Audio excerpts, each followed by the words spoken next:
you have like I had a friend that was like tied in with different people like all over, and they did conference calls. It was like business people, not they had it, business and stuff going already off the ground, and it was like different products, like you said. They it was like from purses to clothes and everything. But like at a certain time of the day, everybody tune in on a conference call, and they give their they give their outlook. So and opinions on what could make their business better, and what can they do, like suggested sales and stuff. They was doing all kind of stuff. Like, are you a part of that? So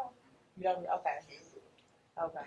To me, it's too. I don't do well with a whole lot of opinions. Oh. Like as far as I don't need help making a decision. Right. And a lot of times, when a lot of people are involved, different levels of experience, different financial interests, different hidden agendas. A lot of times, if that relationship with people getting on the phone and being able to communicate doesn't happen over time, it's a high risk of it falling apart. Right. See what I'm saying? Because all of that is about trust, is about relationship.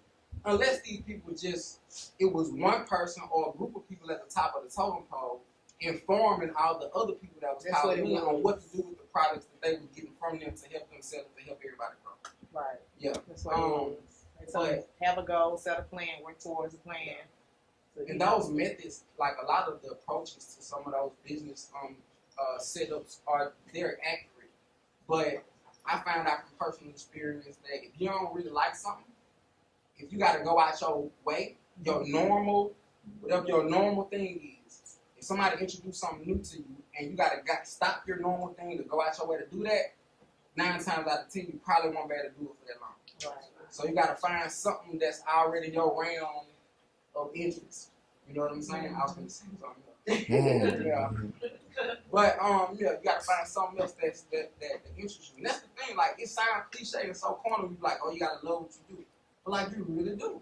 You know what I mean? Because sometimes I think I'm crazy. It's all I care about.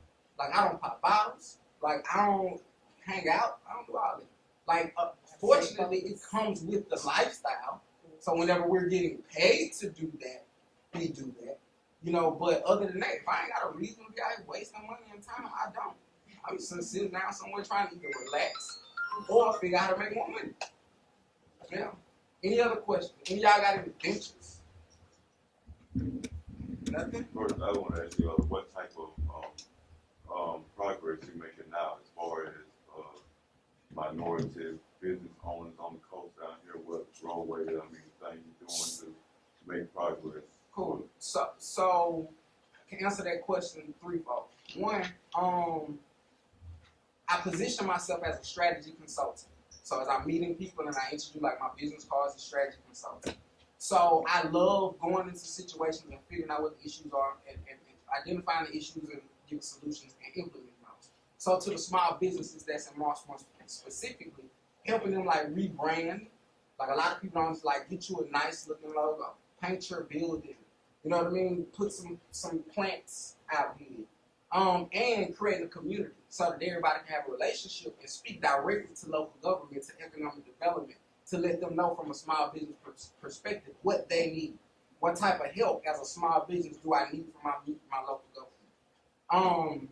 The second thing is creating a market from the entertainment perspective. So this is what I found out, y'all.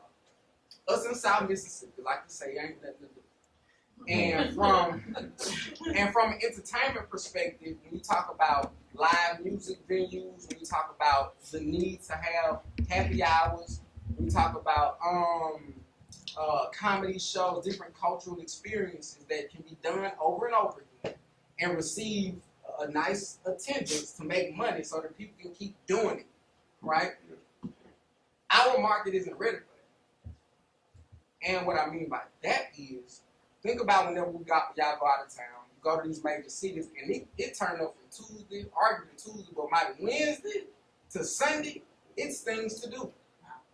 And when you think about, let's just take the workforce. If you think about the type of jobs that those people have in major cities, it's more higher percentage of people being consultants, PR people, entrepreneurs, or executives. There's more companies that have more executives that are not obligated to a time frame. So they don't have to worry about getting up the next day going to work. So they can go to a happy hour on a Wednesday night. or a Tuesday night or a Thursday night, right? In the southern states, our workforce is more 9 to 5. You know what I mean? Everybody know we program down here. And 9 times out of 10, too, a lot of the demographic, the age group that's interested in going out and having fun, which I would assume anywhere between legally 21 and 45, 50. You see what I'm saying? 9 times out of 10, we have families. You see what I'm saying? So as soon as you get off work, you got to go pick the kids up. The last thing you're thinking about is going to hang out, which limit us in these markets to the weekend. You got Saturday. That's right. So again, when we talk about cultural change, that's a cultural issue. That's nobody's fault. And so when I'm speaking to the high school students, I'm telling the little ladies, and this is me not passing no judgment, because we all are affected by this stuff. But I tell the little ladies and the little dudes, please understand why you shouldn't have kids right now. Right. How to not value that more than all this other stuff that you could be doing. It's not to say that people won't be able to progress. It's not to say that people won't raise healthy beings and humans. But that's not the right order of things. You see what I'm saying? Get a mouthful of